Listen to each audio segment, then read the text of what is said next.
a seed of hope in a land called barren.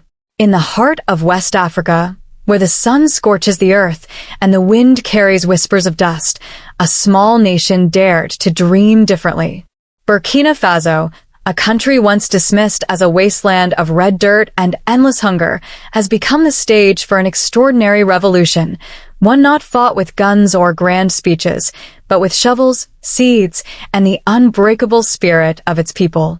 This is the story of how a nation, led by a visionary soldier-turned-farmer and inspired by the wisdom of its elders, turned barren fields into a sea of green and transformed a simple fruit into a global symbol of defiance and self-reliance.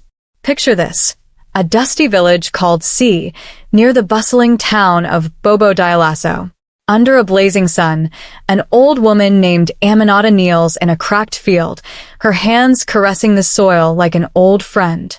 Her wrinkles tell tales of harvests past, of a time when her grandmother taught her the secrets of the land, secrets that fed families and built communities. Beside her stands her grandson, Malik, a 19-year-old whose dreams of school have faded under the weight of poverty. To him, the field looks as hopeless as his future. But Aminata whispers to the soil, "You are not dead. You are just waiting for us to remember you." Those words, spoken in a moment of quiet faith, would spark a movement that changed a nation. This is not just a story of farming. It's a story of reclaiming dignity, rewriting history, and proving the world wrong. It's about a people who refused to beg for scraps and instead planted their own future, one banana tree at a time. The chains of food aid. For decades, Burkina Faso was trapped in a cycle of dependency. Foreign aid trucks, painted white and loaded with bags of rice and wheat from distant lands, rolled into villages like clockwork. The world called it food aid, a generous gift to a starving nation. But beneath the surface, it was something else, a chain. The grains came from industrial farms in far-off countries, often grown on land that was once African, stolen generations ago. These shipments fed bodies but starved spirits, whispering a lie, "You cannot feed yourselves. You need us." The aid wasn't just food, it was control. It decided what people ate, when they ate, and if they ate. It buried the knowledge of Burkina Faso's grandmothers, who once grew yams, sorghum, and plantains in abundance. It made a proud people feel weak, dependent on the goodwill of others. And it came with strings. Foreign nations and banks held sway over Burkina Faso's policies, its economy, its future. The message was clear: stay in line, or the trucks might stop coming. But the people of Burkina Faso were tired of kneeling. They were ready to stand. A new leader, a new vision. Enter Ibrahim Traoré, a soldier who became president not through a polished campaign, but through a fire in his heart. Unlike the leaders before him, he didn't arrive in a suit or a motorcade. He came in dusty boots and a simple army uniform, his eyes burning with purpose. Traoré wasn't here to deliver speeches from a podium. He sat on a wooden stool under a mango tree, surrounded by villagers, and asked a simple question that would change everything. He turned to Aminata, her hands still dusted with earth, and asked, "Mama, what did you grow here before the aid trucks came?"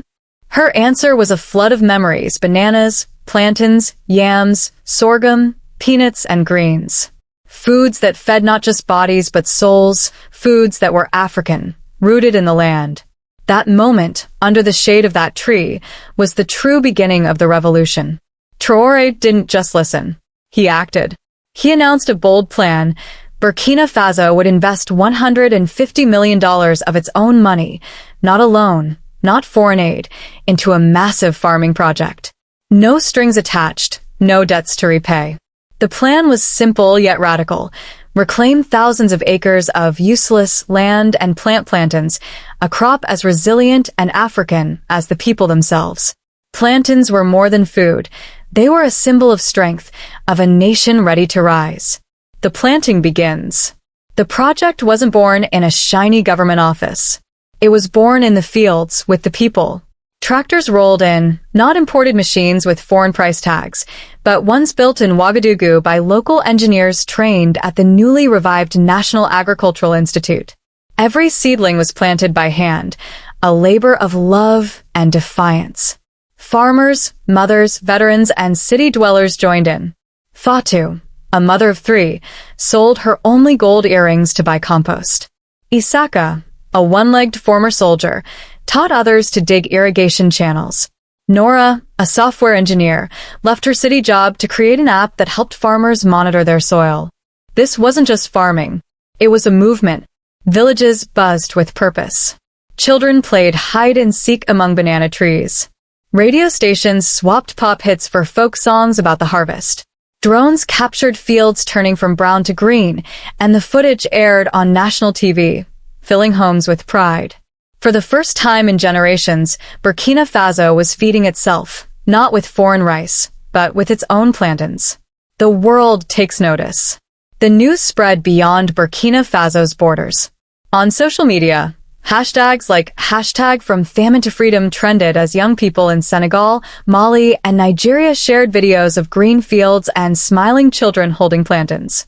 The phrase, "in our hands," became a rallying cry, a reminder that this freedom was built by the people, not gifted by outsiders. But not everyone was cheering. Multinational food companies, who profited from Africa's hunger, saw their markets shrinking.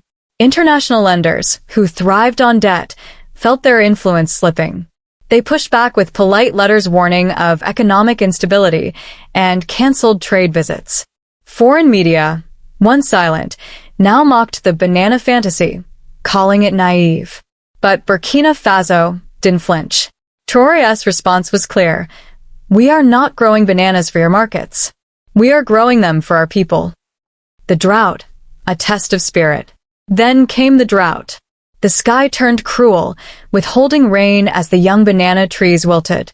Fear crept in, whispering old doubts. Was this a mistake? Can we really survive alone? Foreign media pounced, declaring the revolution a failure. The IMF sent a letter, politely urging Burkina Faso to abandon its dream and accept aid. The choice was stark: surrender or starve. But Traoré and his people refused to break. In a field near Bobo Dioulasso, under wilting banana leaves, 200 farmers, elders, engineers, and youth gathered for an emergency summit. They sat on straw mats, shared a simple meal, and spoke of survival.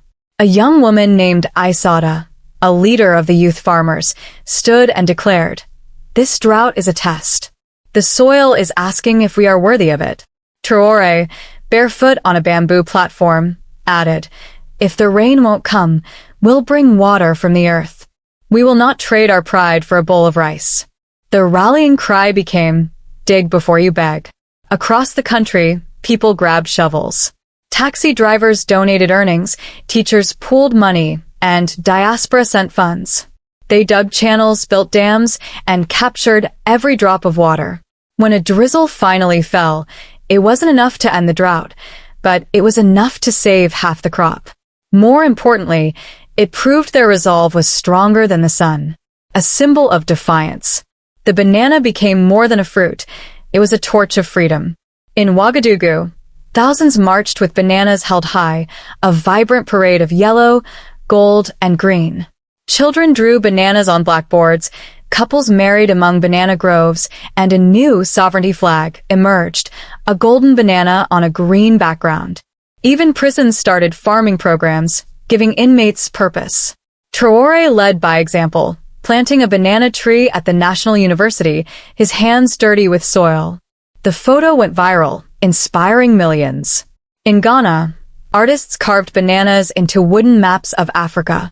In Nigeria, marchers held up plantains in peaceful protests for food sovereignty. In the Sahel, communities planted banana groves, turning deserts into oases. The pushback intensifies. The old powers grew desperate. Mysterious fires burned plantations. The National Seed Bank was burgled. A banker warned of frozen accounts. But for every tree destroyed, the people planted 10 more. Traoré's words capture their spirit. A single banana tree can't stop a drone, but a forest can hide a revolution. At a summit of African leaders, some criticized Burkina Faso for agricultural isolationism. Traoré didn't argue. He invited 200,000 farmers to a national planting day in Ouagadougou. They brought soil from their villages, pouring it into a mound, a symbol of unity. Traoré, dressed as a farmer, declared, "We don't eat conferences. We eat what we grow." A continent awakens. The revolution spread. In Côte d'Ivoire, youth turned a garbage-filled lot into a banana grove. In Nigeria, an engineer taught farmers irrigation via WhatsApp. In Somalia, women in a refugee camp planted trees for peace. The story wasn't just about Burkina Faso. It was about Africa remembering its strength, its songs, its soil. Critics called it naive, but they missed the point. The banana wasn't the goal. It was the seed of an idea. Africa can feed itself. Every shovel in the dirt was a vote for freedom, a refusal of debt and dependency. As Traoré said at the UN, "We don't eat resolutions. We grow revolutions." The future is planted. This is not the end. It's an invitation. Burkina Faso's fields sing a new anthem, one of rustling banana leaves and children's laughter. It's a call to plant, to build, to rise. From Aminata's quiet prayer to Traoré's defiant shovel, this is a story of a people who refuse to be victims. They are visionaries, building a world where no child goes hungry, where leaders are judged by the calluses on their hands. Plant something. Share this story. Let it grow.